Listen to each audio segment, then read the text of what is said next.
Olá, olá, olá, gente que pensa fora da caixa. Olá, meu amigo Eduardo. Vamos aqui convidá-lo para que ele juntamente comigo.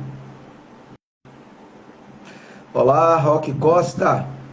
Boa noite, obrigado pela presença. Olá, boa noite mais uma vez, meu Boa querido noite, amigo. Ney, boa noite a todos. Boa noite a todos que estão nos assistindo. Obrigado pelo Boa convite. noite, Eduardo. Peço que você tente colocar a sua câmera para subir um pouco sua imagem, só um pouquinho. Ela apareceu um pouco, não, ao contrário. Isto aí. Perfeito, perfeito. Boa noite, Suzane Sena, lá dos Estados Unidos, acompanhando a gente. Boa noite, Rock Costa. Olá, Duda e Ney. Já chamou Olá, como Roque. Duda, é amigo. Aí é. Olha, Suzane está lá 5 horas, viu, de fuso horário na Califórnia, mas mesmo assim disse: olha, o tema é muito importante. Olá, Bem-vinda, boa noite, Suzana. Sandra Nobre, sempre aqui. Luciana Taide, aqui presente. Estão chegando aí, as pessoas Estão estão chegando, as chegando. pessoas estão começando a entrar. Isso. Aí a gente vai conversando um pouquinho e eu vou fazendo a abertura do nosso bate-papo com algumas informações mais gerais. É o tempo em que as pessoas vão chegando e a gente faz então uma apresentação do próprio tema do nosso convidado. Boa noite também aqui ao professor Cristóval Seixas. Boa A noite, Luciana está Cristóval. mandando um olá aí também para você. Enfim, bom, eu sempre começo esse nosso projeto para o Eduardo, que já conheço há muito dos seus escritos, dos seus artigos, daquilo que ele produz do ponto de vista científico, não é? E também do ponto de vista das relações sociais e de negócio, mas é mais recente o meu contato com o Eduardo, portanto eu acho que é interessante para contextualizá-lo de que esse projeto eu comecei no mês de novembro do ano passado e nós estamos já na 44ª live, né? São 44 edições, terças-feiras, e eu disse um pouco isso a você conversando hoje. Para mim é um meio que encontrei de expressar o meu compromisso social, não é? Nós temos diversas e diferentes maneiras de demonstrar a sua função social, não é? A sua responsabilidade social. Alguns pela militância política, outros nas salas de aula, outros em organizações não governamentais, outros em organizações corporativas, sindicatos, etc. E eu que amo a educação e que sou um amante da sabedoria, que é a tradução de filosofia para os gregos, né? Os amantes da sabedoria. Eu que amo o conhecimento e amo a educação, escolhi, dentre outros caminhos, esse de oferecer uma oportunidade, Eduardo, a que as pessoas, nas terças-feiras, às 8 horas da noite, se não estiverem fazendo nada de muito importante, possam se encontrar aqui com a gente e possam utilizar desse espaço virtual, não é, para conversarmos sobre assuntos relevantes, muitas vezes controversos, sempre disruptivos, porque a gente quer sempre trazer assuntos que sejam o que a gente chama de estado da arte, não é, daquilo que está se discutindo no mundo, não é, e que, portanto, façamos do conhecimento uma ponte para a libertação, ou como dizia o grande filósofo Spinoza, o conhecimento como o mais potente dos afetos, não é? Então, que este afeto, o afeto do conhecer, possa, de alguma maneira, nos ajudar a revelar o mundo, a entender as distopias que nos cercam e a promover novas utopias. E daqui a pouquinho a gente vai estar falando de utopias também quando abordarmos o nosso tema de hoje. E eu sempre começo esse nosso bate-papo com um bordão. Eu digo assim: olá, gente que pensa fora da caixa. Porque eu gosto muito de atrair o interesse daqueles que pensam fora da caixa, que saem um pouco desse lugar comum, dessa doença que era assim chamada, não é, pelo Pierre Weil, um importante filósofo francês que morou também no Brasil, chamava de normose, que é nós acharmos que tudo que nos cerca é assim mesmo, é desse jeito, e a gente vai naturalizando todas as distopias, vilanias e, enfim, opressões que nos cercam. Como eu não acredito nessa normose, a gente propõe aqui pensarmos fora da caixa. Eu sou Ney Campelo, sou professor, educador, poeta, escritor e decididamente um fora da caixa. Como disse, essa é a nossa 44ª terça distópica, não é? E esse espaço eu espero que seja no dia de hoje e em todas as demais um espaço de esclarecimento, não é? Que significa esclarecer, tornar claro, pôr luz, não é? Naquilo que ainda se constitui em algo escuro ou, muitas vezes, obscuro. Como eu tenho também compromisso com as pessoas com deficiências visuais, eu sempre começo essa live, Eduardo, dizendo como eu sou e como eu estou vestido, e você também. Portanto, eu estou aqui, cabelos brancos para trás e baixos, óculos de grau, né, um brinco na orelha esquerda, uma camisa preta, com alguns escritos em inglês, e barba branca também. O meu convidado tem óculos, cabelos pretos, mais jovem do que eu, muito tempo, portanto, muito mais jovem do que eu, cabelos negros, óculos de grau também, está com a camisa, salvo engano, me confirme se eu estou certo, uma camisa azul marinho. Azul marinho. De alguma maneira, uma homenagem aos oceanos. E já que nós vamos falar desse assunto, não é verdade? No dia de hoje. Eu também começo sempre essa nossa live, enquanto estão chegando os nossos convidados, destacando algumas poucas efemérides, curiosidades desta data. Hoje, dia 8 de setembro, 8 de setembro de 2021, do 151º dia do ano no calendário gregoriano, e faltam 114 dias para nós encerrarmos o ano de 2021. 114 dias. Aliás, sempre repito, um ano que parece que nunca acaba, né? Aliás, os 2 últimos anos, né, tendo em vista essa grave crise sanitária que nós estamos enfrentando. Eu aqui hoje quero destacar como efemérides do dia 8 de setembro, em 1504, primeira exibição da famosíssima estátua Davi, de Michelangelo, na Piazza della Signoria, em Florença. Foi no dia 8 de setembro que Davi apresenta-se, essa escultura apresenta-se em Florença. Em 1636, uma outra importante efeméride, a fundação da Universidade de Harvard, como a primeira instituição do ensino superior dos Estados Unidos. Em 1974, o presidente Gerald Ford, dos Estados Unidos também, assina o perdão de Richard Nixon por qualquer crime que possa ter cometido durante o cargo, naquele famoso e conhecidíssimo Watergate, o caso Watergate, né? Foi no dia 8 de setembro. Alguns nascimentos que eu destacaria hoje: 1925, o nascimento do famoso ator britânico Peter Sellers, né, que participou de filmes famosíssimos, né? Em 1941, um outro estadunidense, político estadunidense, o Bernie Sanders, né, que tem participado, inclusive, dos últimos processos eleitorais, nasceu em 8 de setembro de 1941. E, mais recentemente, em 1984, a nossa ex-ginasta Daniele Hipólito. Como datas de falecimento, o falecimento do cardeal brasileiro Dom Lucas Moreira Neves, faleceu em 2002. Não é?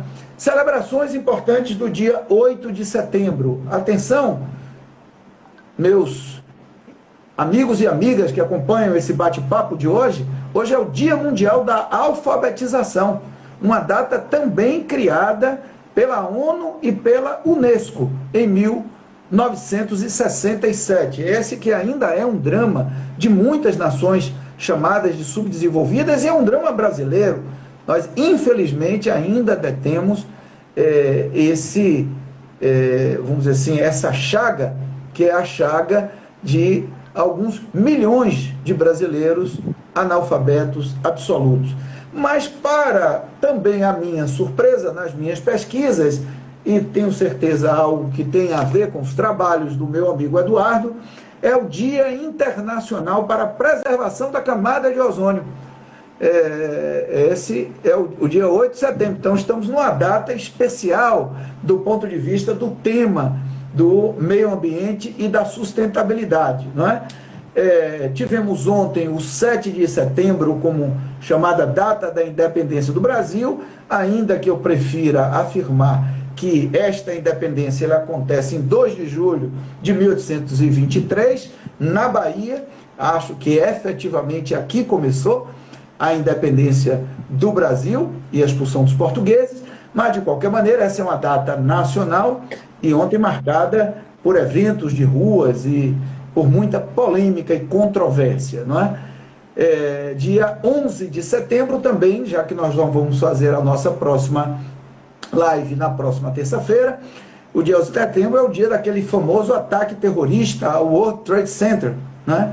Cometido pela falange do Talibã, né, do Osama Bin Laden, e que, aliás, tem um documentário interessante que está acontecendo, rolando no streaming Netflix, sobre este dia, né, ou sobre este evento, né, e que, aliás, volta à tona também pelos acontecimentos mais recentes, né, no Afeganistão, né, em toda aquela região, né. Enfim, hoje nós vamos falar, talvez, do assunto mais importante do planeta, para o planeta e para toda a humanidade. Hoje nós vamos falar de sustentabilidade, dos conceitos e práticas mais avançados em governança socioeconômica e ambiental, dos chamados Objetivos do Desenvolvimento Sustentável, os famosos ODS, e também um pouco da Bahia de Todos os Santos, que o nosso convidado, nos seus artigos, sempre chama de capital da Amazônia Azul, e vai nos dizer aqui por quê, né? E ele, aliás, é um dos maiores especialistas neste tema no Brasil. O meu convidado, para minha honra e para a honra de todos que estão acompanhando comigo, é Eduardo Ataide, administrador, economista, diretor de uma importantíssima rede internacional vinculada à sustentabilidade, que é a WWI, e ele é o diretor Brasil da WWI, a World Watch Institute, membro de conselhos de fundos de investimentos, pesquisador e articulista focado em ODS-ESG, como a gente mais popularmente costuma falar. Mais uma vez, o meu boa noite a você, antes de fazer a primeira pergunta. Muito obrigado por ter aceito esse convite, Eduardo. Boa noite, Ney. Boa noite a todos que estão nos ouvindo, estão nos assistindo via Instagram. E é um prazer para mim estar com vocês aqui, poder trocar ideias sobre sustentabilidade, sobre ODS. E quero lhe dizer que, na sua abertura, dentre as coisas muito importantes que você falou, você tocou num nome que para mim é muito caro, o Pierre Weil. O Pierre foi um querido amigo de longas datas, meu vizinho da família durante muitos anos. Convivemos na Universidade da Paz, em Brasília, e é uma pessoa com profunda sabedoria que me ensinou muito e que nos deixou há 10 anos. E nos deixou no meu aniversário. Então, éramos muito próximos e quero fazer essa saudação a Pierre onde quer que ele esteja. É um ícone da paz mundial, um francês que morou no Brasil durante 50 anos, fez um trabalho belíssimo, fundador da Universidade da Paz, de Paris e em Brasília. E, enfim, e um dos seus livros muito conhecidos é A Arte de Viver em Paz e O Corpo Fala. Eu acho que esse é o mais conhecido de todos, quem passou pela universidade, pela psicologia, e muitos da economia, conhecem a linguagem do corpo. O corpo fala. Esse é o título do livro, imperdível. Quem não leu ainda, precisa ler. E o Pierre Já vai mostra aí o nosso corpo. a primeira indicação de livro da noite, né, pelo nosso convidado, O Corpo Fala, de Pierre Weil. Eu conheço, já li esse livro, não tive esse prazer de conhecê-lo pessoalmente, mas aquele que o sucedeu, que é o Roberto Crema, né, que é aquele que o sucedeu na Universidade da Paz, né, um outro também importante ícone da educação brasileira. O Pierre Weil foi também um grande educador, além de ser esse ícone da paz, ele foi um grande educador, e se atribui a ele o conceito de transdisciplinaridade. Este conceito agregado à educação é da lavra, não é? Desse grande filósofo, educador, pensador, francês e brasileiro, Pierre Weil. Que bom, não sabia dessa coincidência, mas só reforça a grandeza da sua presença nesse nosso bate-papo. Então, vamos começar a trabalhar, né? Vamos começar a trabalhar, antes disso, dizendo às pessoas que ao final do bate-papo, que objetivamente começa mais agora, fica lá no IGTV, no meu canal, o Distópico Ney Campelo, no Instagram, gravado integralmente esse nosso bate-papo, essa nossa live. Portanto, se você gostou, ainda pode continuar convidando as pessoas para que cheguem e assistam ao vivo, mas aqueles que não tiverem essa oportunidade, podem assistir no IGTV, e vocês, amigos e amigas, o Rui, meu amigo, irmão, Rui Barbosa Santana, que está aqui, a Mônica, o Paulo César, o César Plácido, todas essas pessoas que estão chegando, a Cristina Costa, podem também compartilhar, não é, com os seus amigos e amigas pelo IGTV. Bom, eu começo logo lhe perguntando, né, o que significam esses 17 objetivos do desenvolvimento sustentável estipulados pela ONU em 2015, e em que estágio, em termos mundiais, nós encontramos do ponto de vista do compromisso e implementação, sobretudo dessas nações líderes mundiais, da geopolítica mundial, Estados Unidos, China, Alemanha, França, Inglaterra. Como é que está isso no mundo, Eduardo? Bom, Ney, aproveitando a transdisciplinaridade do Pierre Weil, isso nasce da necessidade da visão holística em tudo que nós fazemos. O ODS foi precedido pelos ODMs, Objetivos do Desenvolvimento do Milênio, que foram lançados pelas Nações Unidas no ano de 2000, pela Assembleia Geral das Nações Unidas, numa visão, de novo, global e numa visão transdisciplinar das ciências. A gente precisa entender a importância de vermos o mundo, esse nosso ponto azul, como nos ensina o Carl Sagan, de uma forma completa. Entender que nós fazemos parte de uma nave, e hoje cada vez mais conectada, e esse é o que emergiu da comunidade global nessa aceleração civilizatória, e nós, como WW, participamos disso desde o início da organização dos ODMs, e que os ODMs foram, como eu disse, lançados em 2000 e funcionaram até 2015, quando a ONU fez o lançamento da Agenda 2030, a 2030. Então, os 8 Objetivos de Desenvolvimento do Milênio foram do ano 2000, quando lançados, até 2015. Em 2012, durante a Rio+10, a Rio+10 foi o evento que reuniu de novo todos no Rio de Janeiro, o evento da ONU, que reuniu a todos no Rio de Janeiro. E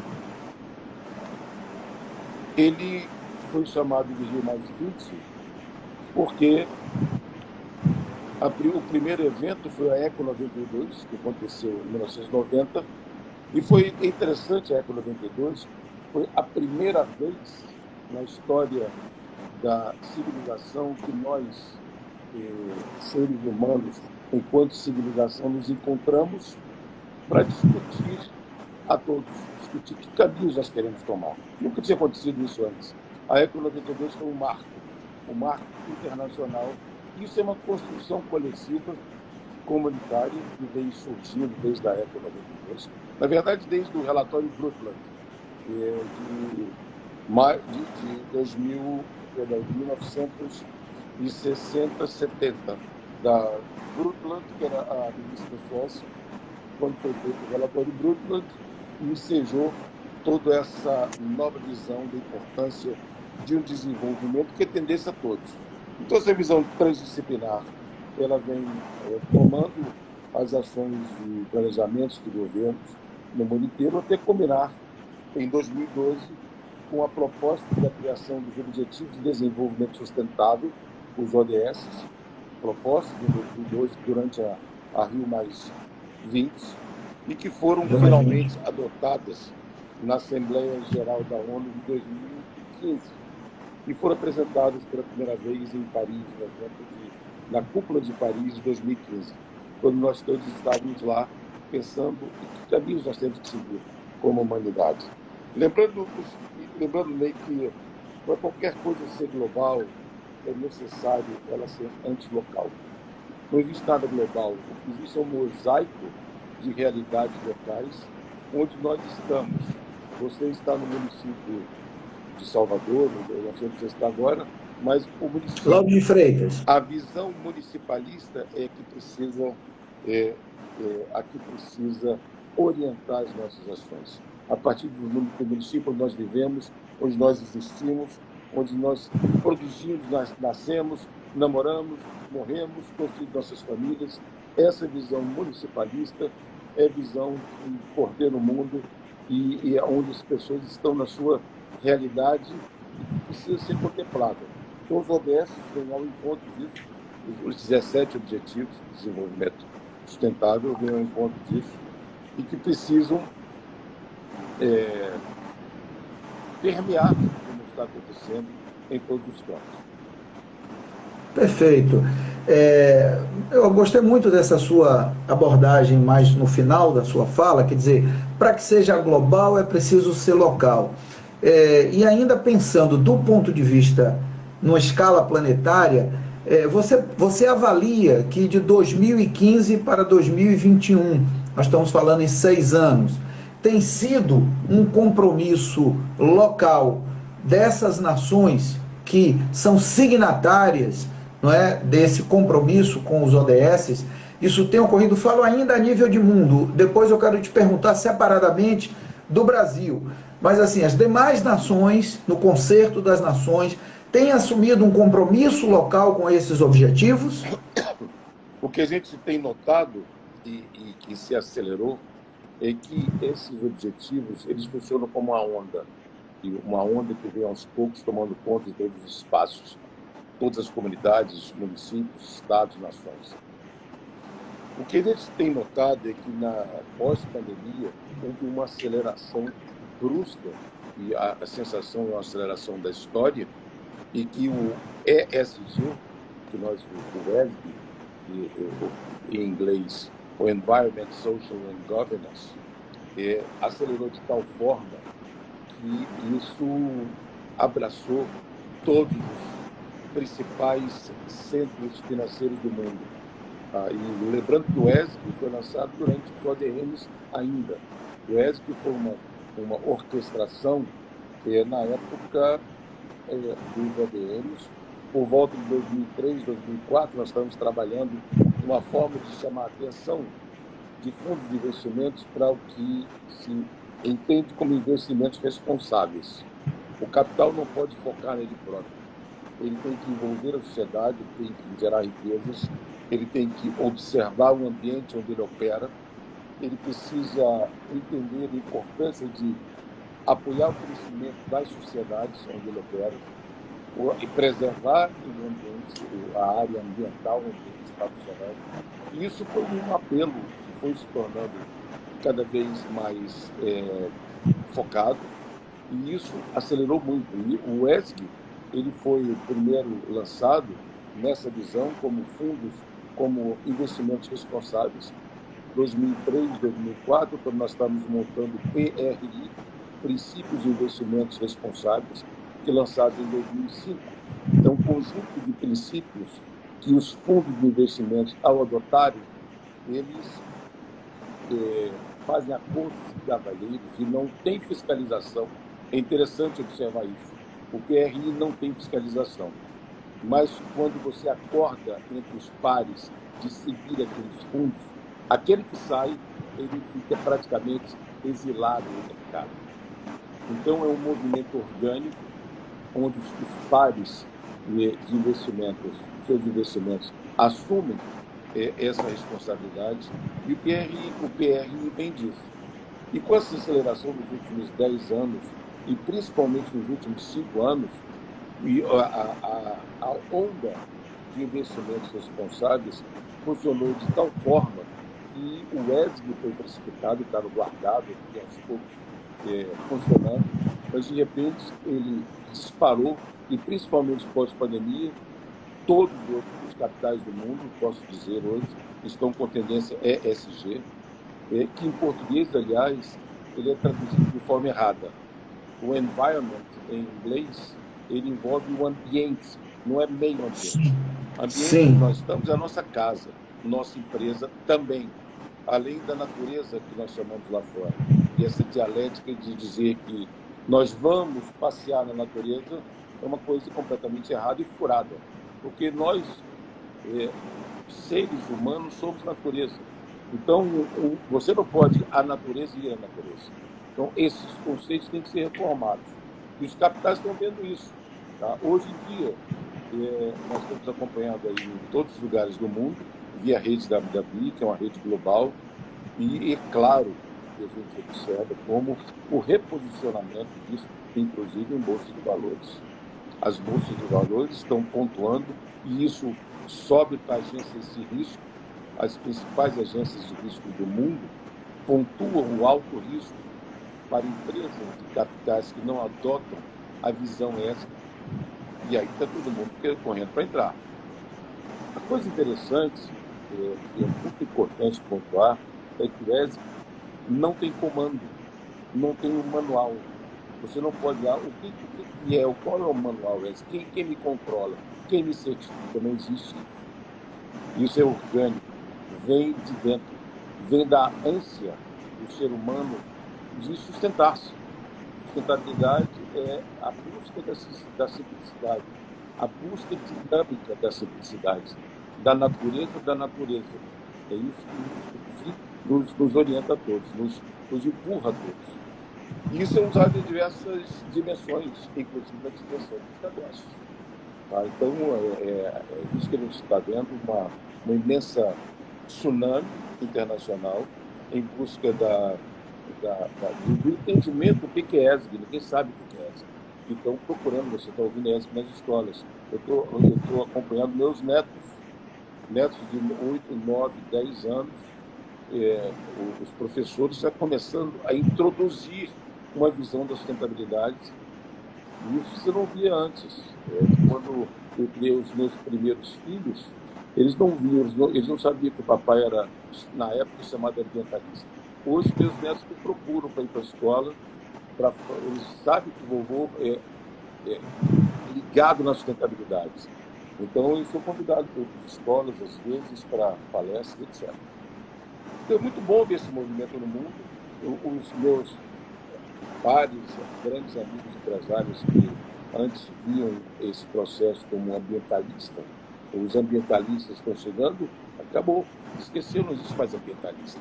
O que existe é uma nova noção de que nós precisamos preservar o ambiente onde nós estamos gerando negócios, porque ali é um ativo, o meio ambiente, como nós chamamos no Brasil, é um ativo que nós podemos usar, mas temos que permitir que os outros possam usar também, os que vêm depois da gente.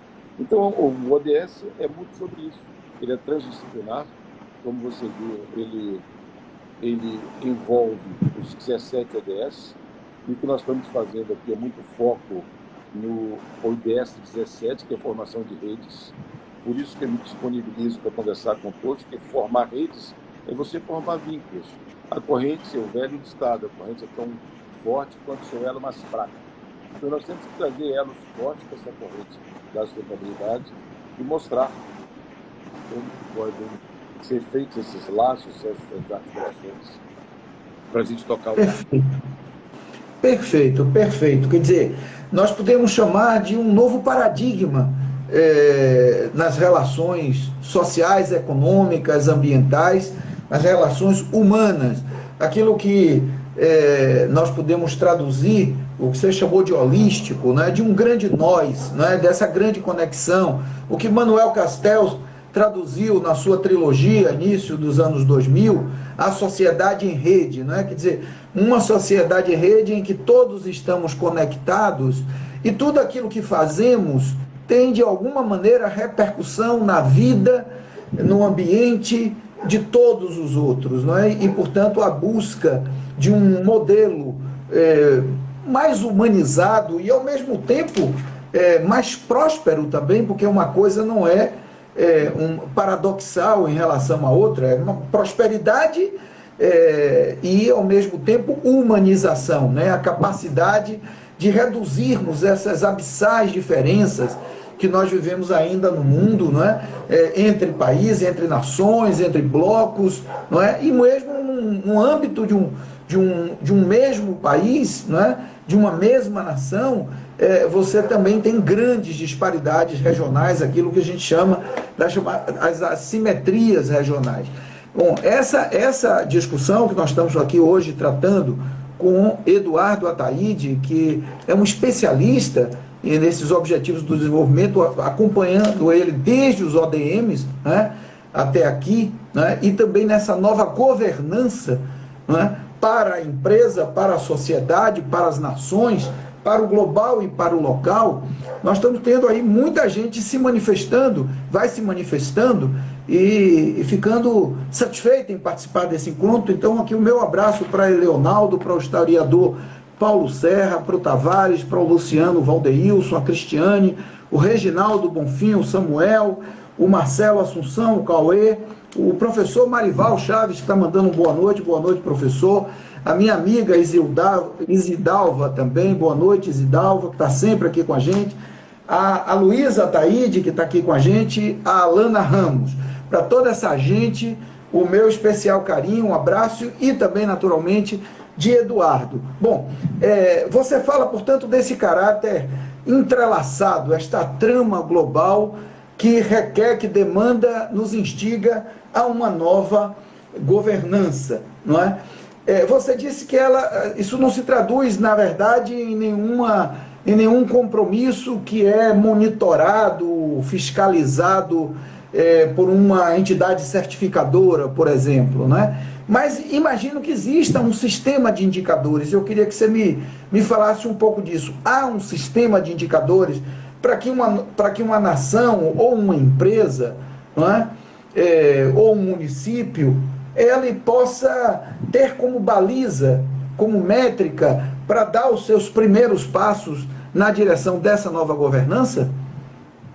Você fala de indicadores. Eu estou vendo aqui o professor Garrido, velho parceiro.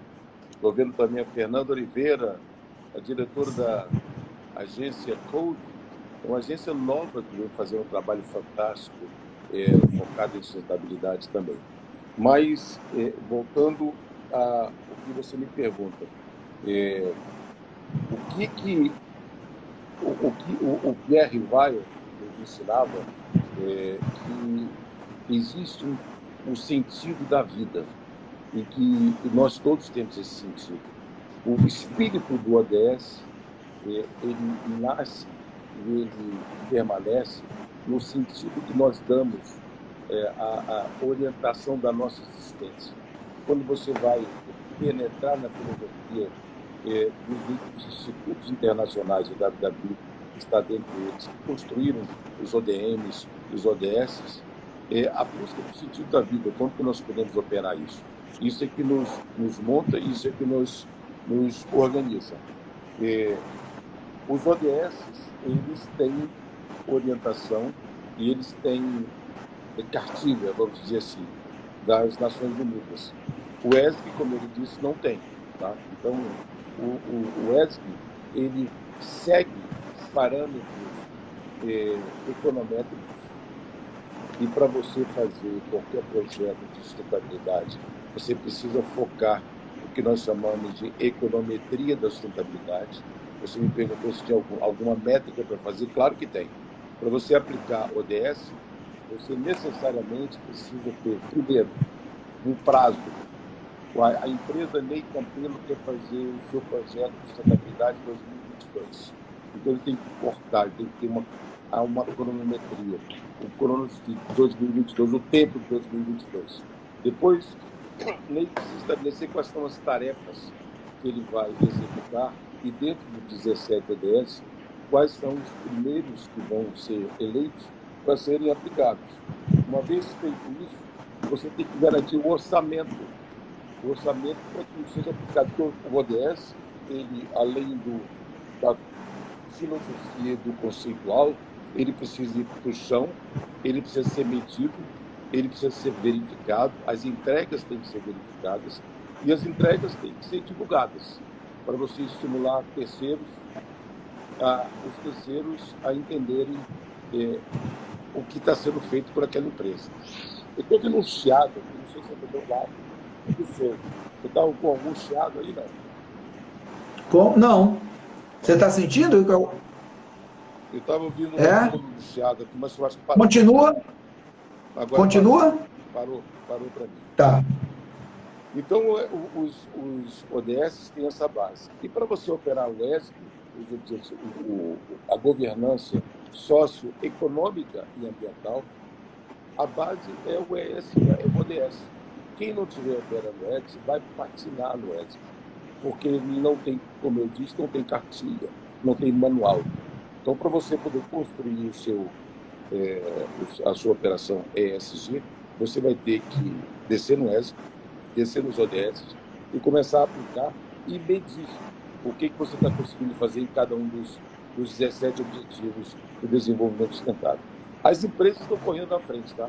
As empresas estão, tanto no Brasil quanto no exterior, estão correndo, principalmente agora com essa onda, vamos chamar assim, ESG, que avançou, uma tsunami ESG, que avançou pós-pandemia, ela está tomando conta das ações do mundo inteiro. Se você entrar em qualquer site das grandes empresas, sem falar nos grandes fundos de investimentos, e ali eu vou aproveitar para destacar e citar o maior fundo de investimento privado do mundo, que é o BlackRock, que hoje tem ativos da ordem de 9 trilhões de dólares. Para vocês entenderem a força de um fundo desse, 9 trilhões de dólares, ele é a terceira maior economia do mundo. Primeira economia Estados Unidos, segundo China, e o terceiro é BlackRock. E o presidente e CEO do BlackRock, ele, no início de 2020, enviou um ofício para todas as empresas que eles operam, em que eles são investidores, avisando aos CEOs, a nova regra é ODS/ESG. Fora disso, nós tiramos nossos recursos. Quando você tem um gigante como o BlackRock declarando isso, e declarando com a certeza da econometria que eles vão fiscalizar e vão determinar onde é que o dinheiro vai. Então você tem forças movimentando o mercado que não estão pensando só nos seus próprios bolsos, nos retornos diretos do capital. Quando eles passam pelas localidades onde eles investem, eles precisam ver de que forma eles estão passando, o ambiente, e aí, de novo, o meio ambiente, onde eles passam, eles precisam garantir a preservação. Não há conversa internacional de mais nenhum negócio que não parta da preservação garantida. Qualquer conversa, qualquer ação que você faça em qualquer lugar do mundo, o pressuposto, a base da conversa é que a preservação está garantida. Depois, o S, do social. Como que eu vou gerar renda nos ambientes onde o capital está sendo mobilizando forças? Porque você precisa das forças locais da geração de emprego, E como que eu vou ajudar aquele ambiente onde eu vou operar a melhorar a sua qualidade de vida, melhorar a qualidade de vida das pessoas desse ambiente onde nós operamos. Então, essa é a função que nós estamos vendo acontecer. E o Brasil, olha, no Brasil, eu estou há 30 anos na área de sustentabilidade. Nós éramos o objeto querido da vez, buscado. Agora, nós passamos a ser o target da vez. Todo mundo quer Brasil. Isso não passa por política partidária. Quem quer que esteja à frente desse país, o país será buscado. O Lula, o Brasil está recebendo investimentos de todas as formas. Primeiro que o PIB nosso global cresce cerca de 3,5% ao ano, isso é FMI. Tá? Então, e o dinheiro tem que ir para algum canto. E é muito importante notar o seguinte: a maior de todas, a agenda internacional mais cobiçada, mais protegida e mais cuidada de todas as agendas, antes da agenda climática, é a agenda da segurança alimentar. A Agência da Segurança Alimentar, ela dita regras. Segurança alimentar dita regras na economia, dita regras na agricultura. Eu preciso alimentar o mundo está crescendo, eu preciso alimentar. E quem tem condições de alimentar e de forma concentrada o mundo, melhor do que qualquer outro país do mundo, é o Brasil. Então o Brasil tem, para a gente ter uma ideia do nosso potencial, que precisa ser preservado e explorado de forma sustentável, nós temos 16%, isso é dado da 16% do biopotencial do planeta. Não tem ninguém no mundo que tenha 16% do biopotencial do planeta. E nós temos esse status global. O Brasil, de cada 4 pratos no mundo de comida, nós produzimos 1,5 prato de comida do mundo. Tá? E vamos ter que crescer. Quando você vai para os dados da FAO, da ONU, eu estou fazendo essas projeções porque tudo isso tem a ver com o ODS e ESG, tá? E na base, nos municípios. Eu não estou saindo do cenário internacional esquecendo do município, porque é no município que você produz, é no município que você emprega, tá? E no município que tem um potencial minerário, agrícola, climático e etc. Então, quando você vai para a FAO, e a FAO diz que nós precisamos concentrar a organização a FAO, a sede da FAO em Roma, e nós temos que concentrar na agenda da segurança alimentar, e isso conversa diretamente com a agricultura no mundo. Tá? E agricultura e tecnologia. Hoje, no grão de soja que nós produzimos no oeste da Bahia, tem mais tecnologia embarcada do que esse celular que nós estamos falando aqui. Então, não é só soja, então é tecnologia embarcada. Tá? E é tudo alta tecnologia. Quando o ESG e o ODS entra na tecnologia, você fizer o impacto, ele vai dizer tecnologia, você tem que estar serviço também do social, do ambiental e do econômico, para que a gente possa virar essa agenda. Você não tem que ser tecnologia pura. Existe aí um ser central, que é o ser humano, que tem que ser atendido numa outra perspectiva, holística, transdisciplinar, lembrando o nosso querido amigo Pierre Weil, tá? Então, isso não pode sair da mente das pessoas nunca. Nós estamos sempre... O homem está no centro de tudo isso que está sendo feito. E a humanização da tecnologia, a permissão que nós, através dessas agendas ODS e ESG, estamos dando para que a tecnologia entre, ela permeie os espaços econômicos, mas mantendo o homem no centro desses espaços econômicos. E isso porque... E aí saliento. Das 3 letras do S, o que mais cresce no mundo é o S, do social, porque o ambiental e o econômico se entrelaçam e vão começando a puxar essas ações sociais. E com esse momento disruptivo que nós estamos vivendo, isso está acontecendo de forma rápida. Muito bom, muito bom. Uma fala muito consistente, muito densa, que abre um leque de oportunidades de perguntas, não é? Aqui o Marival até já fez uma pergunta, daqui a pouco eu vou fazer a sua pergunta, Marival, mas a Rafa está nos dando boa noite, o Sérgio Oliva, meu sócio, quem mais aqui? A Itana também, dando boa noite, o Adriano Sampaio, muita gente aqui chegando, não é? Veja, quando você fala dos ODS, imagina que nós estamos falando de e você que fala tanto em transdisciplinaridade e nessa visão mais holística, né, do homem como centro, e não a economia, inclusive, é o homem como centro. Quem diz isso é o próprio Leonardo Boff, quer dizer, nós vivemos uma crise de múltiplas faces, né? Uma crise multifacética, ela é política, econômica, ambiental, educacional, enfim, né? Religiosa, né? Em múltiplos aspectos. Essa crise desses múltiplos aspectos acaba sendo sintetizada no que ele chama de uma crise de valores, que deslocou o homem da condição desse ser estruturante do nosso projeto de mundo, da nossa visão de mundo, né? E deslocou isso para a economia. Então, não é negar a economia, não é confrontar a tecnologia, mas como fazer essas questões, essas variáveis trabalharem em favor da humanidade e, sobretudo, em favor daqueles, inclusive, que mais precisam, não é? Aqueles que demandam mais atenção, que estão em situação de maior vulnerabilidade. Então, a gente está falando de uma agenda muito ampla e muito complexa.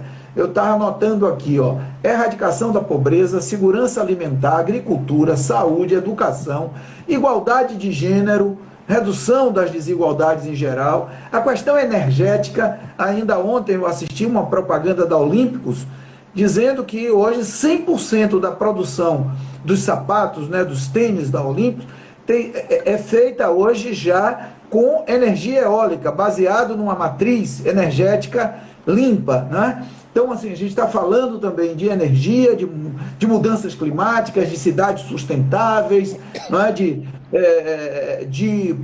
Também de proteção e uso sustentável dos oceanos e dos ecossistemas terrestres. É uma agenda muito complexa. A pergunta, para facilitar para aqueles que nos acompanham, é a seguinte: como que dentro, numa agenda tão complexa e tão, né, interdependente, a gente poderia dizer assim, como que o Brasil, que tem essa pujança econômica, né, essa diversidade, né, dos seus biomas, dos seus ecossistemas, não é?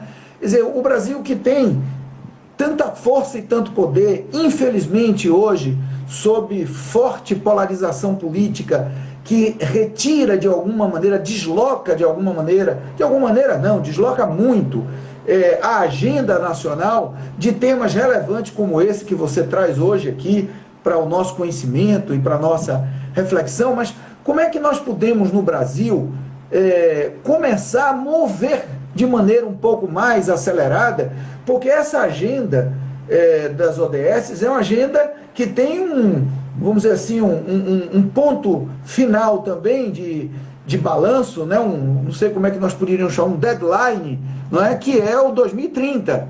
Não é? Então, assim, como que de 2021 a 2030 nós podemos, de alguma maneira, produzir um maior esforço sinérgico, né, entre sociedade, mercado, governo, né, enfim, todos os stakeholders, para que a gente alcance, pelo menos parcialmente, os nossos resultados. Porque quando a gente olha para outras agendas, Eduardo, como é o caso do Plano Nacional de Educação, a gente estipula um Plano Nacional de Educação para 10 anos, e quando chega no 10º ano, nós não chegamos a alcançar 10%, 20% do atingimento das metas. E aqui eu lembro que me parece que são 167 metas que se desdobram desses 17 objetivos.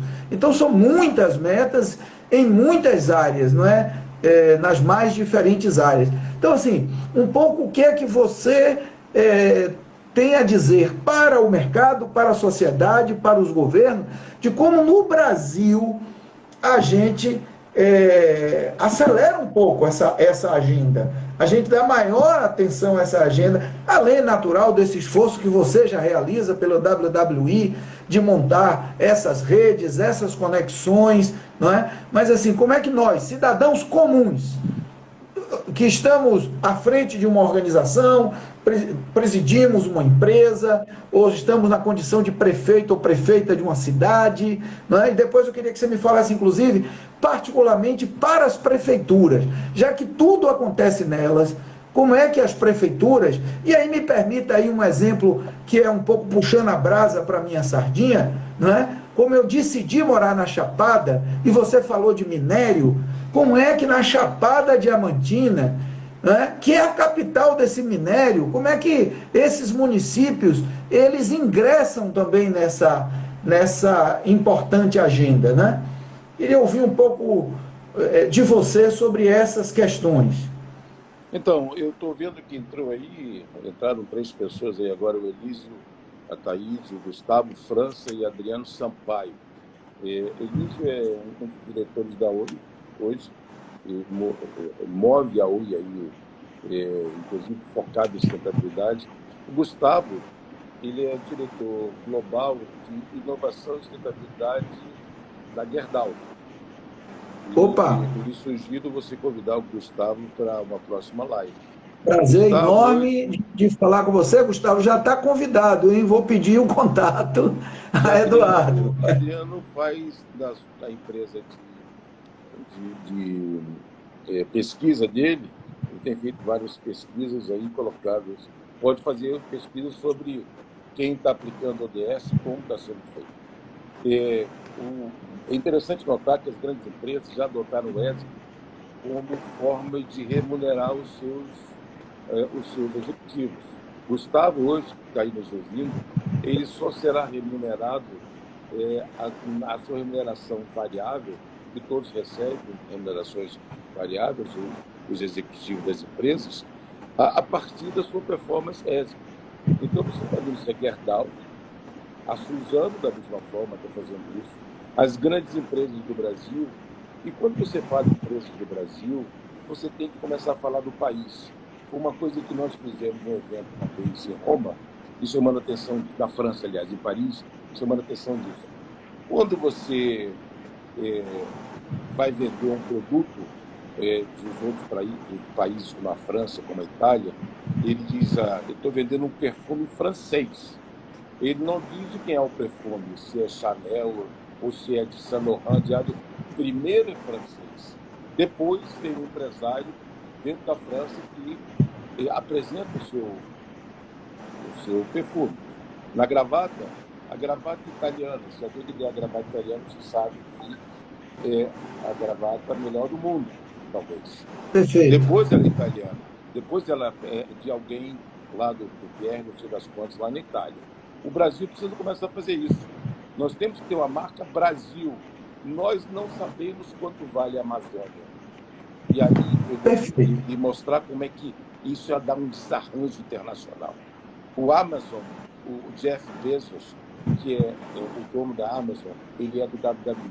Uma vez eu fiquei irritado dos Estados Unidos quando ele foi na nossa sede em Washington. Primeiro eu sou irritado com o fato de ele ter o nome Amazon, que a Amazônia é nossa, mas nós não despertamos o fato e não integramos a comunidade internacional.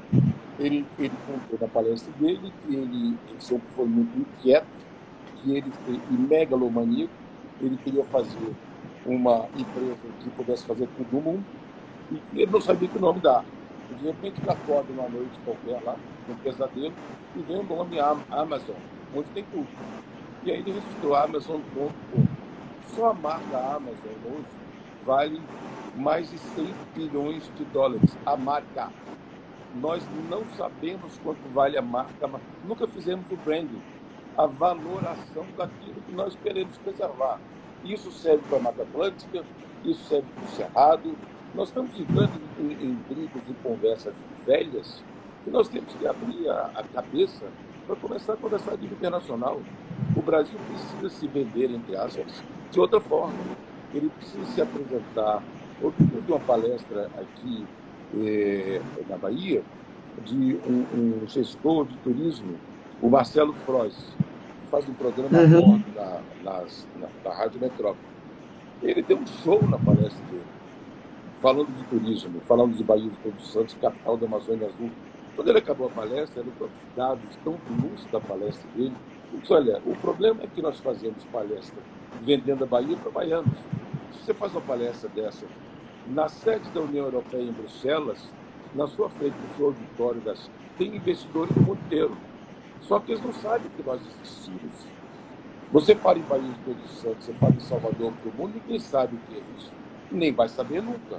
Você vai passar anos tentando mostrar para o mundo que o investidor está lá fora, o dinheiro para gerar um emprego, melhoria de qualidade de vida, expansão das ações está lá fora.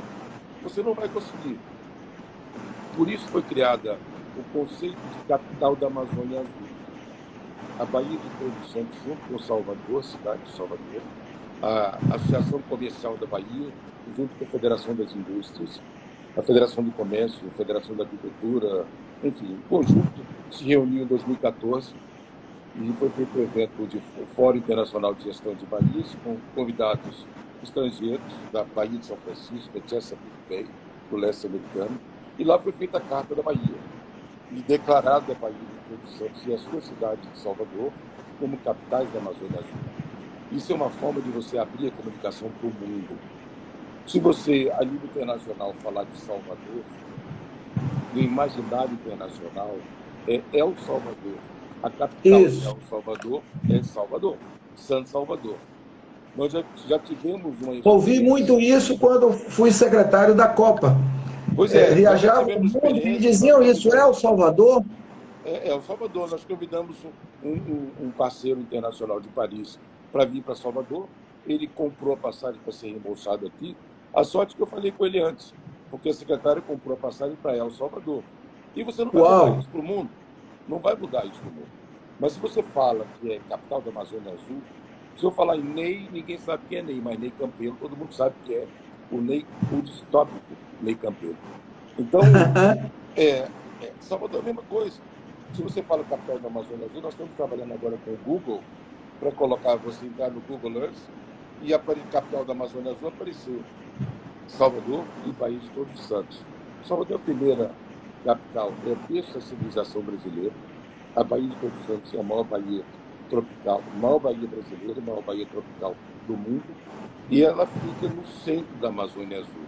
Eu estou criando esses conceitos, que a Amazônia Azul não é um projeto nosso, é um projeto da Marinha do Brasil, baseada na Convenção Internacional de Direitos do Mar da ONU, que declara que todos os países costeiros têm direito a um mar, uma zona econômica exclusiva de 200 milhas, o que dá ao Brasil um território molhado de 5 milhões e 700 mil quilômetros quadrados, além do território seco. A lâmina d'água, o solo e subsolo pertence ao país. Aí está o nosso pré-sal.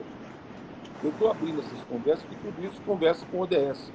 Petrobras está no ODS, ESG, Banco Nacional de Desenvolvimento Econômico e Social, que o S estava escondido, o S cresceu, está todo operando em BNDES hoje. Tudo que você faz do BNDES hoje é dentro da plataforma ODS.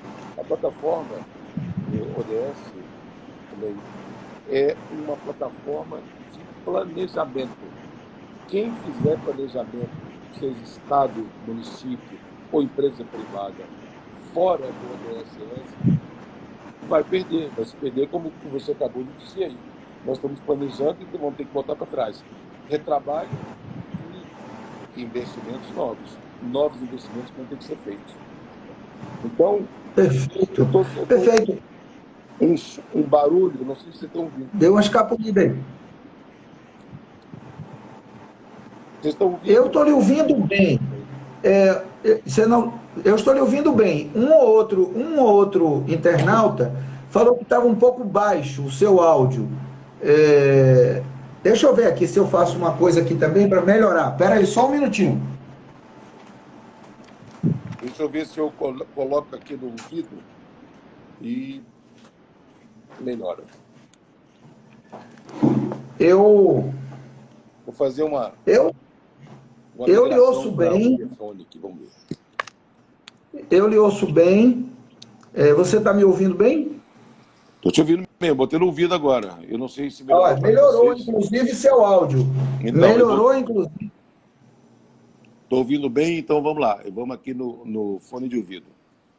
Perfeito, perfeito. Bom, eu queria, você estava falando dessa questão da Amazônia Azul, então você já acabou falando um pouco do que foi, inclusive, o próprio título do nosso bate-papo, Salvador, Bahia de Todos Santos, a capital da Amazônia Azul, não é? Mas, assim, para detalhar um pouquinho mais, queria que, ainda sobre a Bahia de Todos os Santos, depois eu quero que você fale sobre a cadeia produtiva do minério aqui na Bahia, no centro da Bahia, nessa região da Chapada, mas ainda sobre a Bahia de Todos os Santos, assim, que tipo de projetos de economia do mar nós devemos fomentar? Por exemplo, vem aí uma ponte.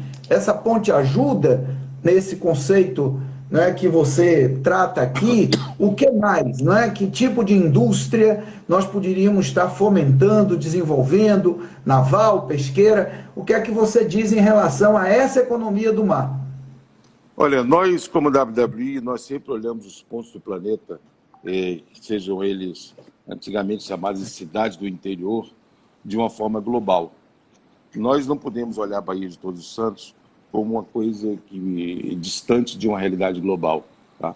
Então, o que existe na realidade global? Quais são os ventos que existem, que a gente sofre, que a gente acompanha?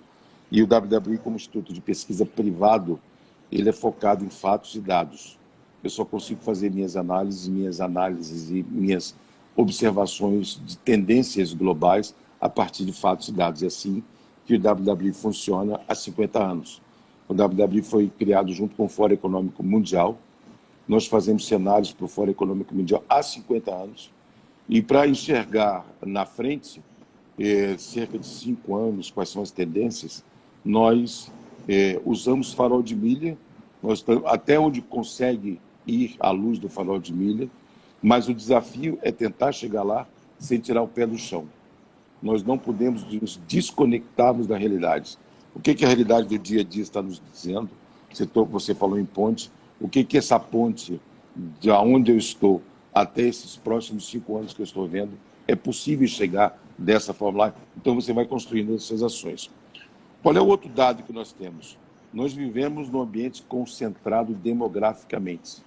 As cidades do mundo estão concentradas em cerca de 4% do planeta.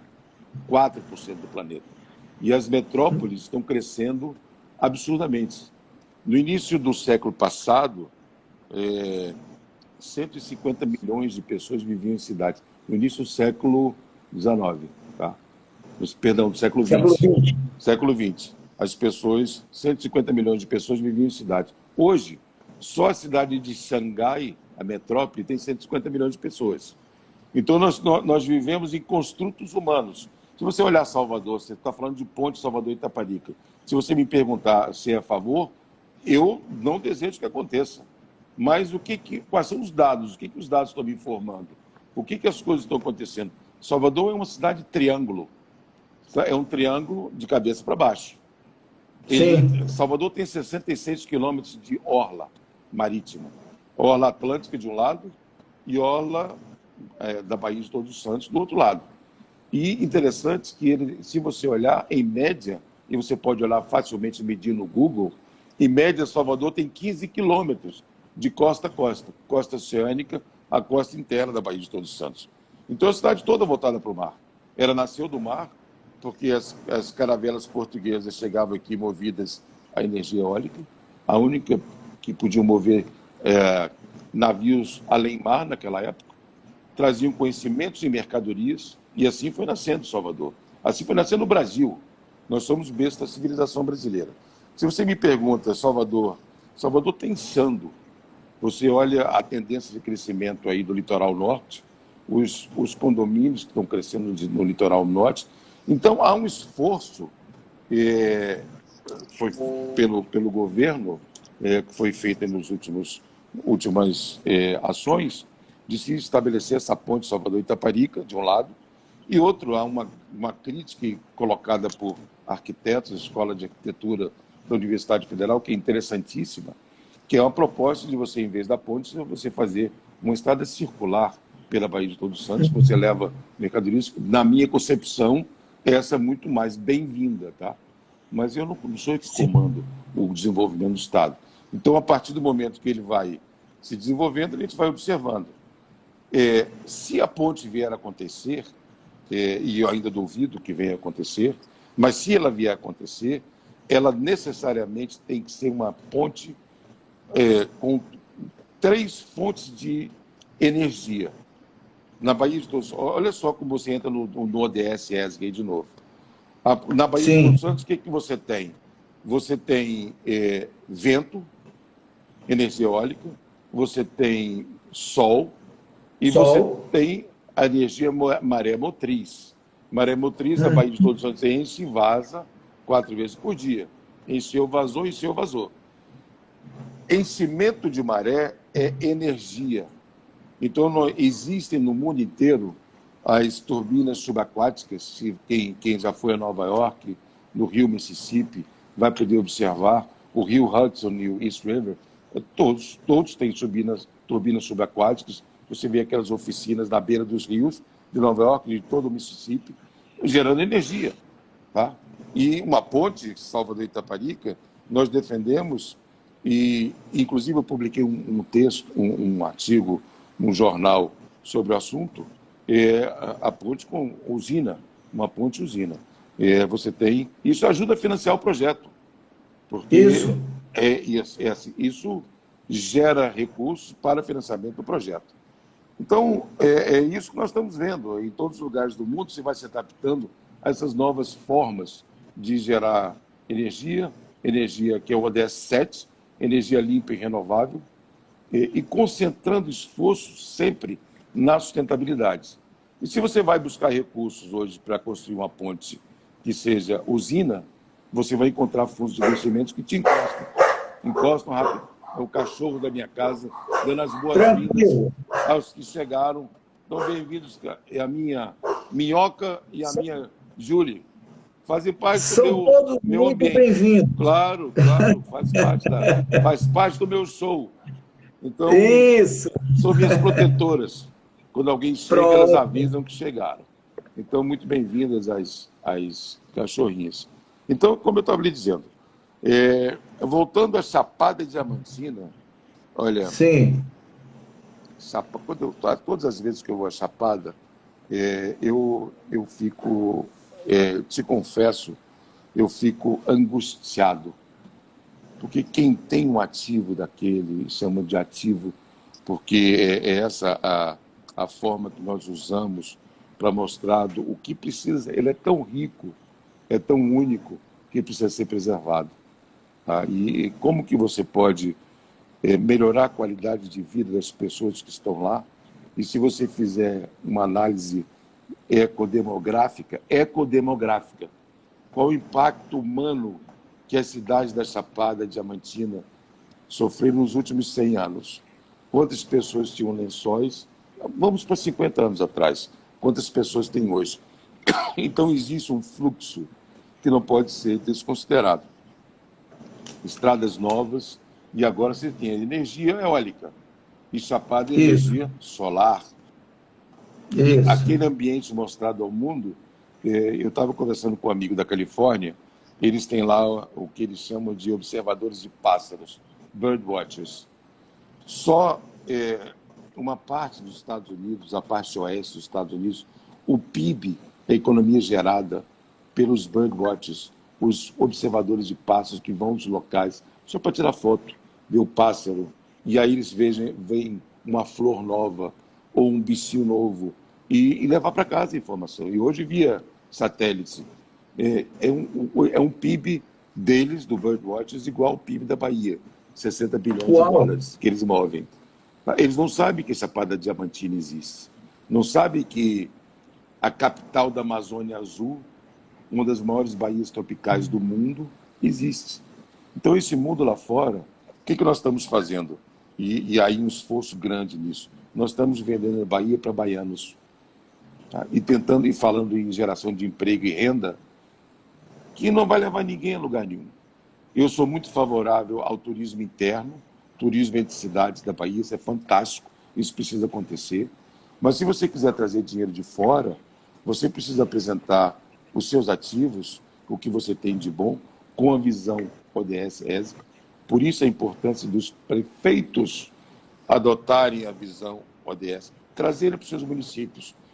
Um prefeito dizer, olha, a partir de hoje eu estou adotando, mandar mensagem para a Câmara, vira lei municipal, o meu planejamento é a partir da plataforma ODS, Objetivo de Desenvolvimento Sustentável. Toda plataforma de planejamento pode ser montada assim.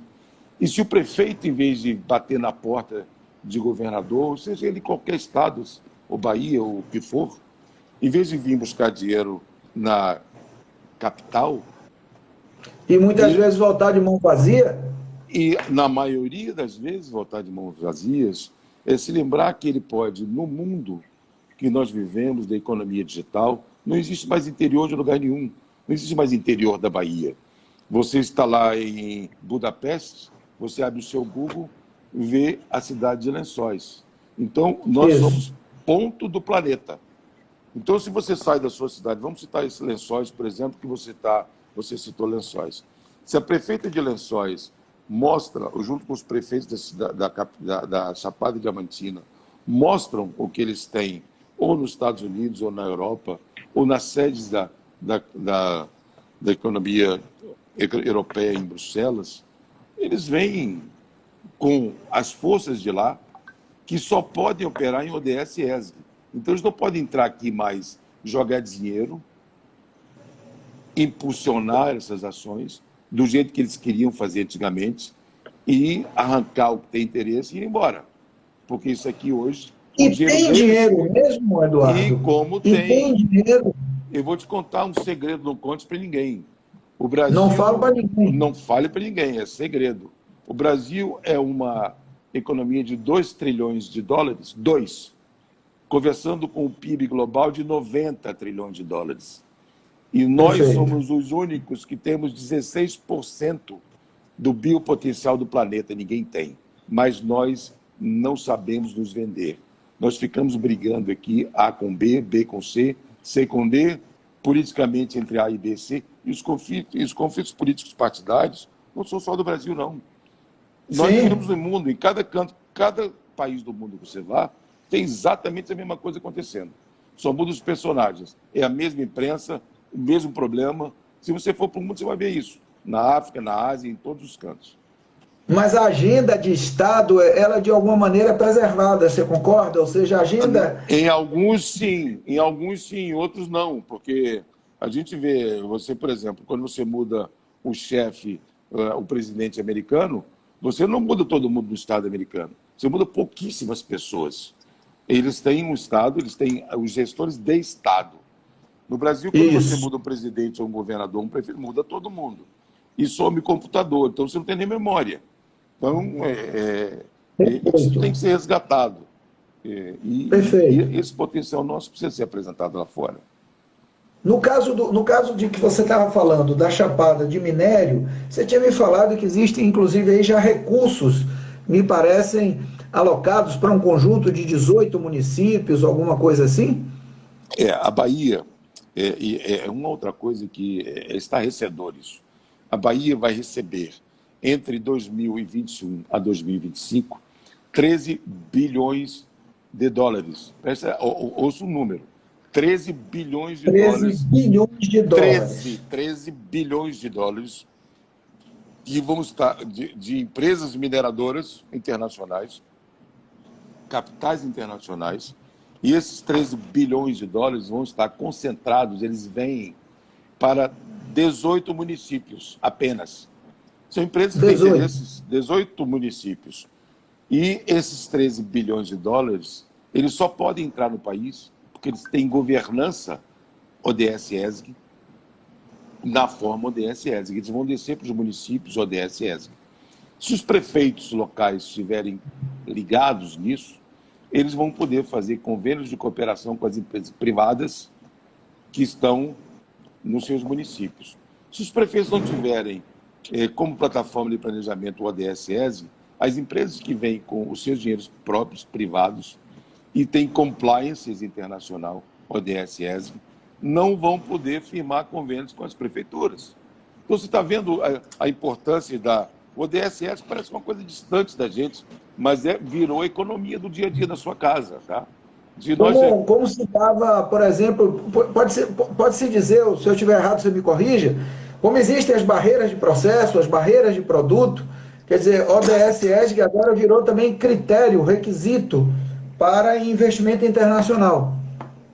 sine qua non, sem ele não serão feitos. E agora crescendo numa velocidade absurda. Não é só internacional, não nacional. O BNDES não te presta mais um tostão. E os bancos nacionais estão em ODS. E as empresas nacionais, como a do Gustavo, aqui, a Gerdau, a Suzano, que está no Brasil, que está aqui na Bahia, tem milhões de hectares de eucalipto, começou a operar em ODS-ESG.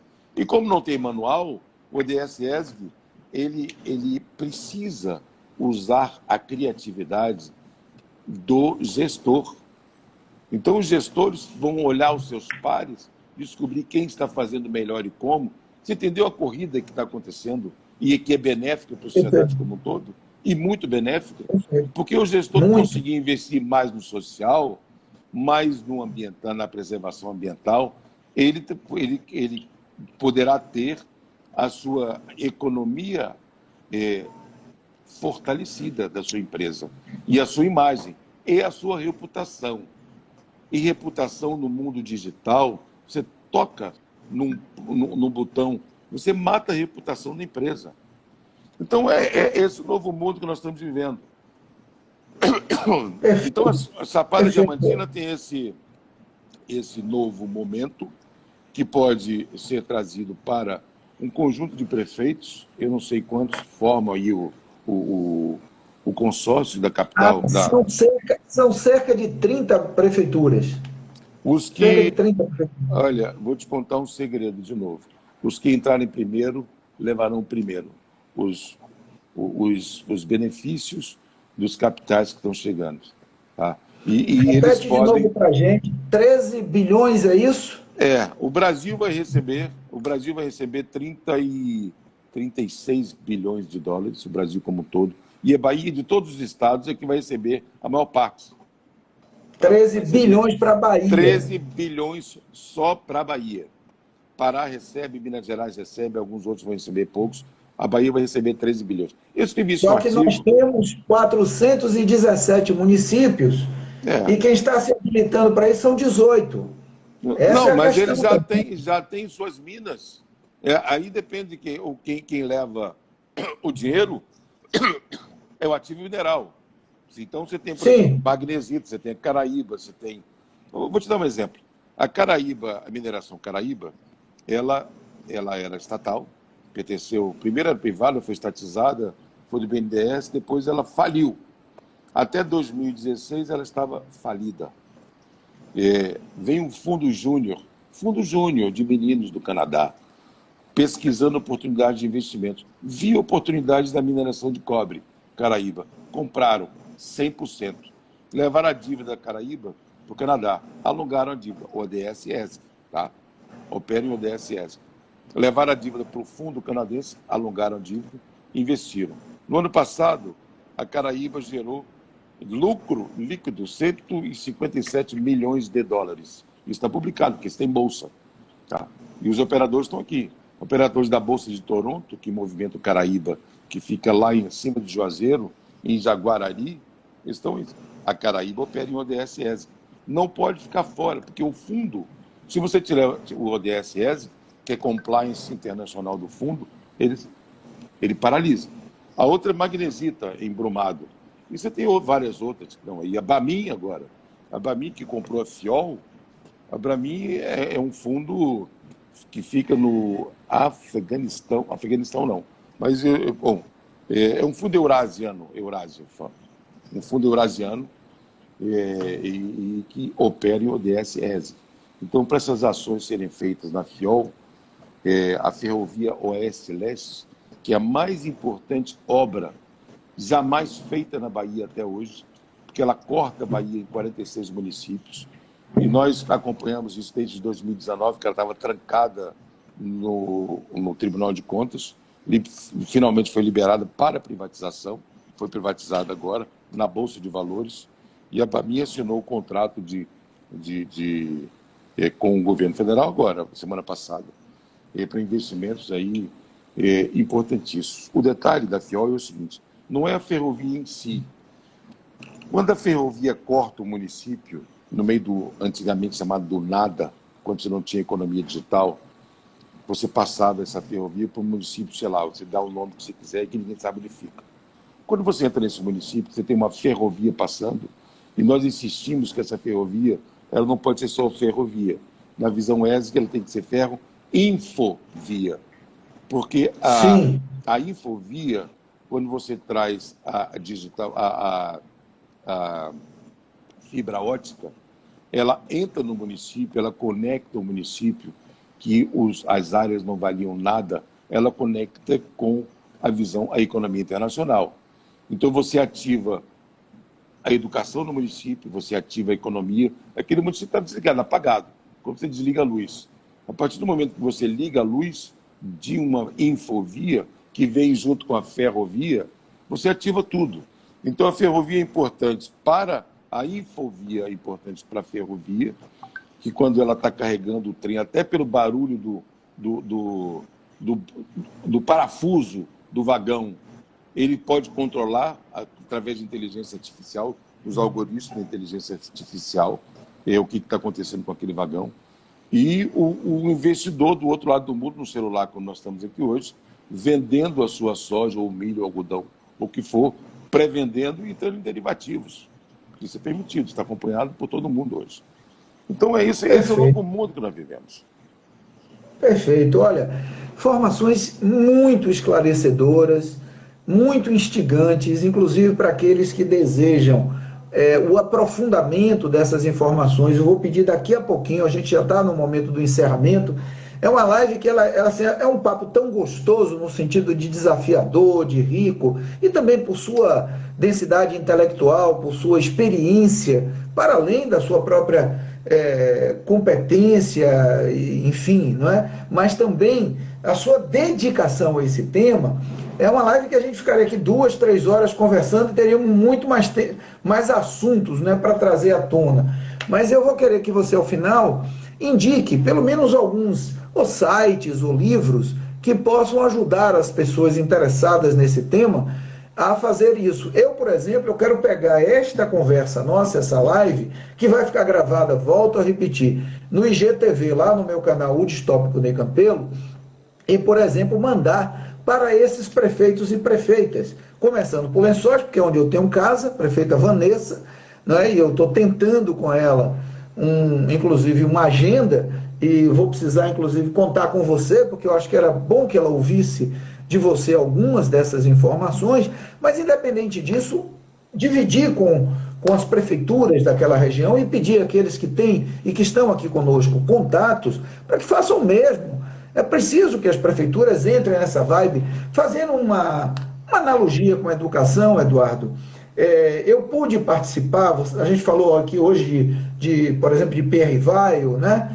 Podíamos estar falando aqui também de Paulo Freire, e eu me lembro que o Instituto Paulo Freire, em 2005, 2006, quando eu estava na Secretaria Municipal de Educação em Salvador, eles trouxeram para a gente o convite para que nós integrássemos a AICE, que é a Associação Internacional de Cidades Educadoras. Eu cheguei a ir à França, a Lyon, para participar de um congresso internacional da AICE, não é?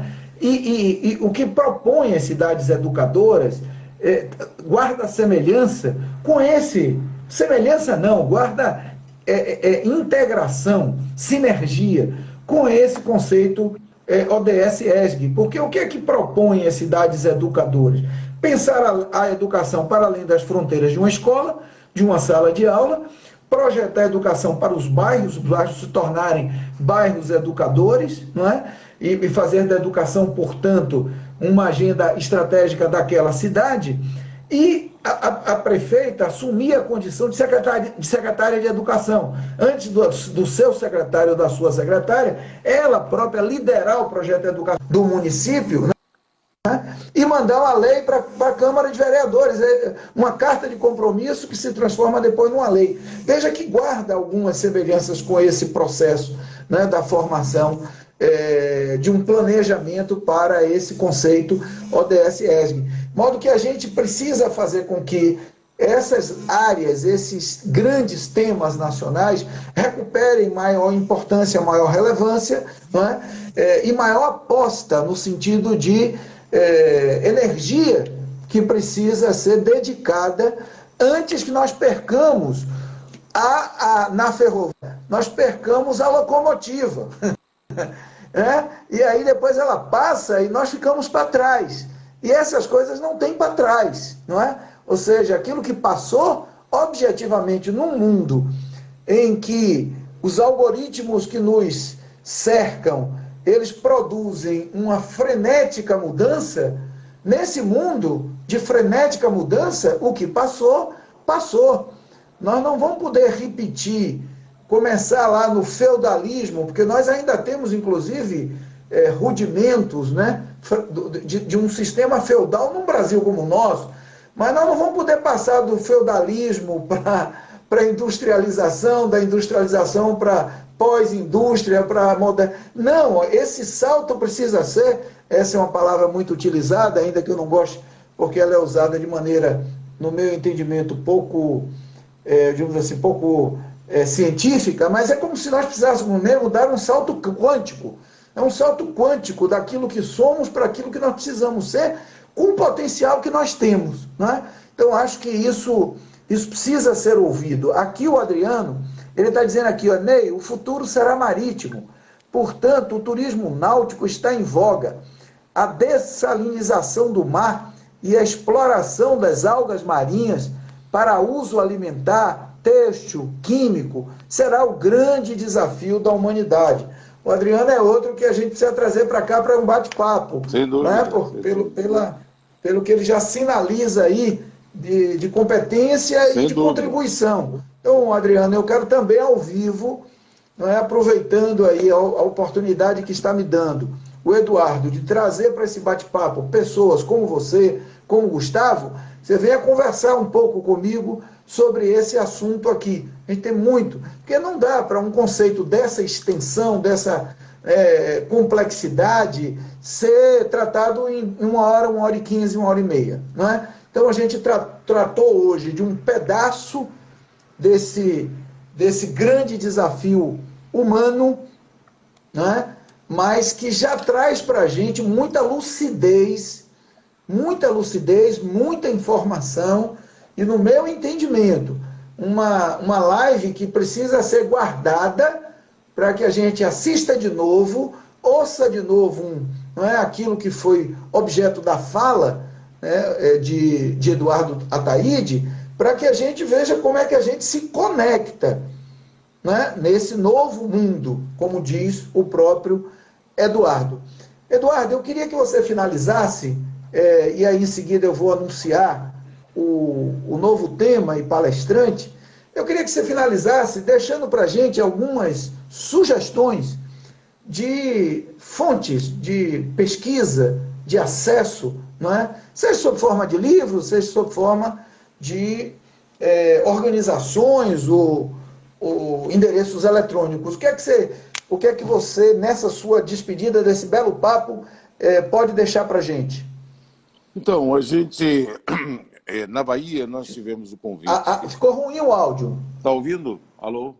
Alô? O áudio deu uma piorada. Alô? Estão ouvindo? Eu não estou. Queria pedir aos internautas para que me digam se estão ouvindo, tanto a mim quanto a eles. Está ouvindo agora? Não. Agora ficou um pouquinho melhor. Parece que o seu fone não está, talvez, aí está com algum... Eu tirei o fone, está ouvindo? Algum desencontro. Não sei se você, tirando o fone, poderia voltar àquela condição anterior, porque já estamos na finalização. Tirei. Está ouvindo agora? Eu ouço baixo. Eu não sei o que está acontecendo. O Roque Costa está dizendo aqui que ele está ouvindo, não é isso? Confirma aí. Ouvindo bem aí. A Ana está dizendo que está ouvindo bem. Pronto, estão ouvindo bem. Pode ir. Voltei. Estão me ouvindo? Então, vamos lá. Aqui na Bahia, nós temos parceria no Brasil inteiro. Mas aqui na Bahia nós tivemos um convite de um jornal, que é o Jornal Correio. Se vocês procurarem na internet Correio Sustentabilidade, tem um canal lá com essas informações todas, estou dando aqui, Economia do Mar, ODS da mineração, que ele é focado em inovação e sustentabilidade. Uma coisa que eu gostaria de deixar no ar, e chamar a atenção de vocês, que entre todos os ODS é muito importante a gente focar no ODS 4, educação. Sim. E não é educação para alunos apenas, principalmente educação para gestores, para quem está com a caneta na mão. Reeducar as mentes, é o novo mindset, como se diz em inglês, um novo estado mental. A gente tem que convidar as pessoas, quem está com caneta na mão, gestores municipais, diretores de empresa, gestores públicos e privados, precisam entender, reeducar-se para essa visão, para essa plataforma de transdisciplinaridade das ciências, transdisciplinaridade das ações, e entender os que começaram a entender mais rápido que, usando plataforma de transversal de planejamento das suas empresas, dos seus negócios, das suas escolas, dos seus municípios, nós todos vamos ganhar mais rápido. Então, é o convite que eu faço a todos para pensar nisso, principalmente prefeitos de municípios. Nós já fizemos lançamentos do ODS em vários municípios da Bahia, Luiz Eduardo Magalhães, Jacobina, Piritiba, Feira de Santana, e que estão começando e agora acelerando o ODS. A outra instituição que está conosco, e que eu faço parte, eu sou membro do conselho, é a Associação Cultural Brasil-Estados Unidos, a ACBEU. A ACBEU está avançando nesse processo de ODS, se articulando a nível internacional e vai começar a fazer uma série de eventos aí no ar. É uma instituição sem fins lucrativos, como todos sabem. Esse ano fez 80 anos e tem focado as suas ações nesse sentido. Então, os que quiserem mais informações sobre WWE, é só me procurarem na internet, tá? As informações estão livremente disponibilizadas. Eduardo Ataíde, o Ataíde é com A-T-H-A-Y-D-E. É só entrar no Google. As informações sobre WWE e sobre nós estão abertas para quem quiser E você acessar. também está fazendo um belo trabalho, eu quero lembrar aqui, na Associação Comercial do Estado da Bahia, que você também tem uma importante participação, né? E está trazendo esse tema, né? Que foi por lá, inclusive, que foi lançado, né? Exatamente. A Associação Comercial foi que lançou a Bahia de Todos os Santos e Salvador como capital da Amazônia Azul, e isso progrediu. Eu já fui para o Google, a convite deles, na Califórnia, fazer palestra. E quando você fala de capital da Amazônia Azul, o Google veio bater aqui. Nós fizemos um convite para colocar o Google, uma sede Google virtual, na Bahia de Todos os Santos, capital da Amazônia Azul. Você vai ver daqui a algum tempo, você entrar no Google Earth, procurar capital da Amazônia Azul, aparecer. Hoje não aparece. A visibilidade internacional que vai dar para a Bahia é incomensurável e a custo zero. Tá? Isso que é importante. Perfeito. Olha, deixa eu citar aqui o comentário, só um minutinho. A Carla Queiroz, o Elvi Neves, Admirável Mundo Novo, o Zilnei Campelo, é meu primo e diretor da Estação da Lapa.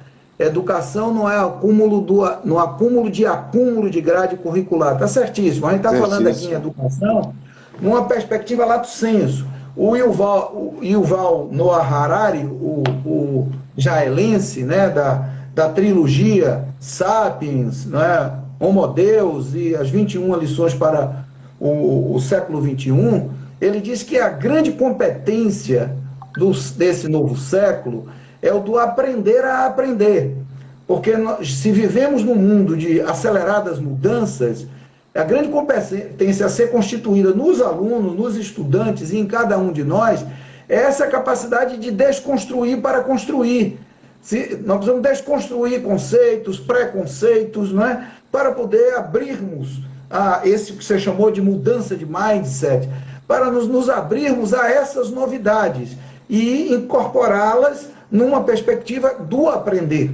Não é? Então, é o aprender a aprender todo o tempo, que, aliás, é um dos pilares né, que a ONU, Unesco, propõe como pilares básicos da educação, o aprender a ser, o aprender a conviver e o aprender a aprender. É um desses pilares. Bom, enfim, foi para mim uma live, eu quero lhe dizer, Eduardo, e digo com absoluta sinceridade, né, foi um bate-papo fantástico, muito rico, como disse, que a vontade era de prosseguir por horas, né? Mas acho que já abusei um pouco demais de sua boa vontade também. Você tem aí uma família, um ecossistema para atender, que há pouco instante entrou latindo também por aí no seu ambiente.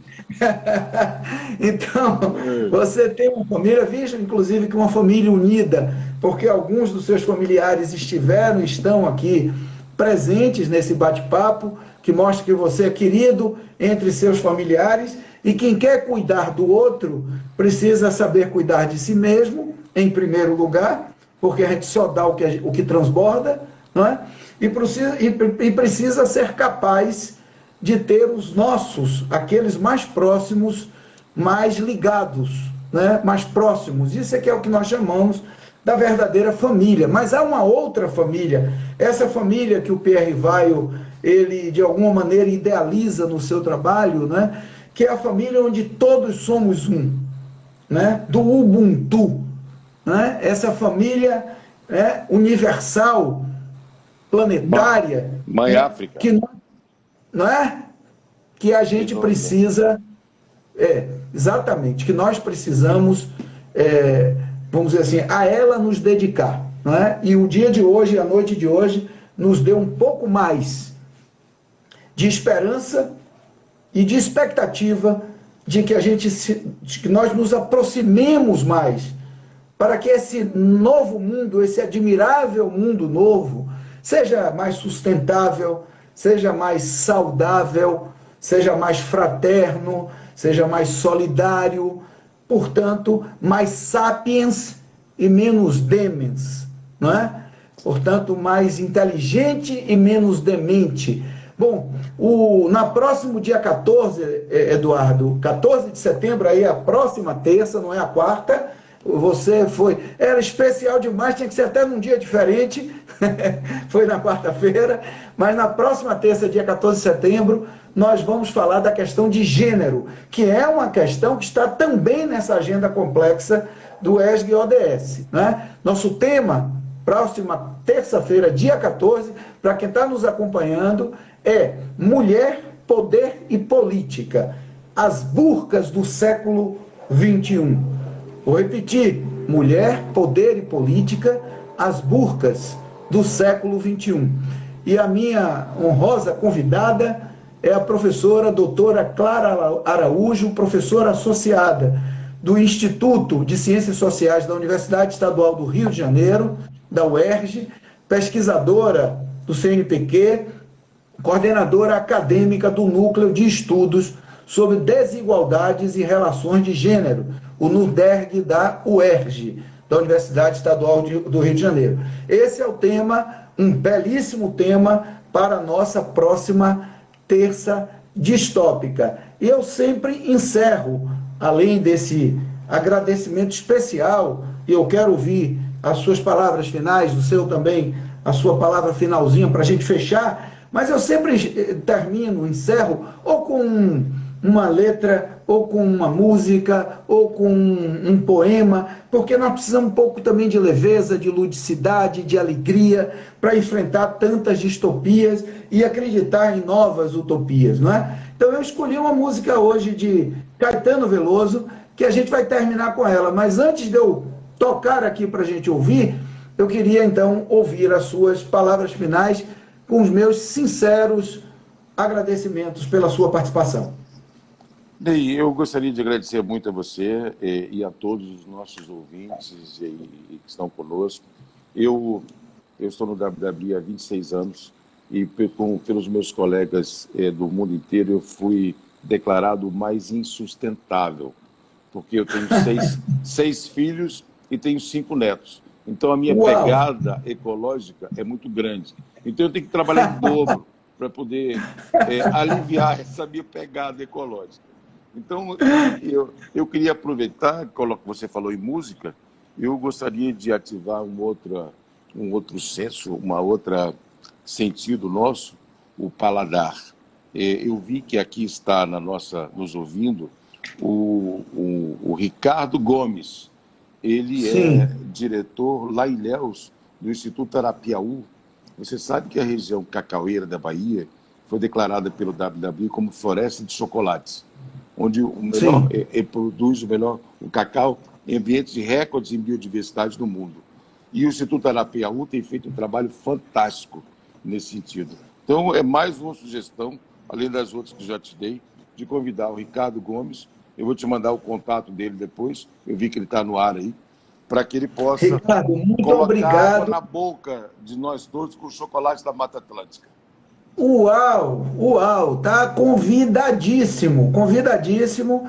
Vamos falar sobre o cacau, a região cacaueira, e é um assunto belíssimo e riquíssimo. Bom, meu amigo, sustentável amigo Eduardo Ataíde, vamos ouvir Caetano Veloso para encerrar esse bate-papo e agradecer a cada um de vocês, a cada uma de vocês, pela presença até o último momento, até o último minuto do bate-papo, pelos que já passaram e saíram, e pelos que vão reproduzir lá no IGTV, né, no Distópico Ney Campelo, que é o meu perfil, esse belíssimo papo de hoje. Então, música dos seus ouvidos.